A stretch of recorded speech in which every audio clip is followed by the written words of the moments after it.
For this week's IQE, I did a question about a fogging bathroom mirror. So you can think of two solutions. One, using a fan to blow air across the mirror, thus cooling it down, or two, adding resistive heating strips to the back of the mirror to heat it up.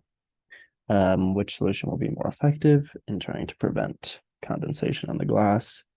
And I said the resistive heating strips will be more effective because the reason the water condenses is because the glass is cold and it wants the warm steam wants to condense onto the cold glass. So if you heat it up, it'll prevent any condensation. And for the calculation question, a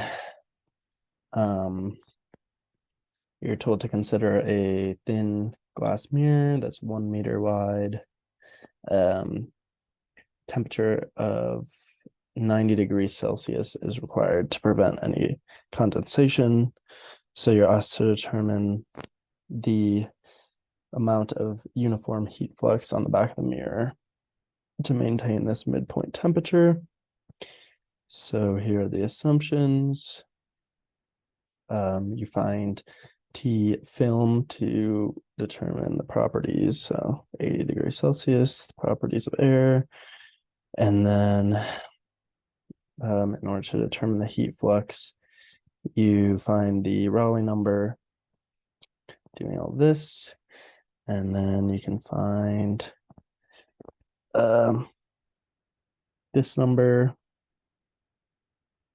and use that to find the heat transfer coefficient, and then use that to find the heat flux that's required. So you need about 94 watts of heating on that mirror to prevent condensation. Thanks for listening.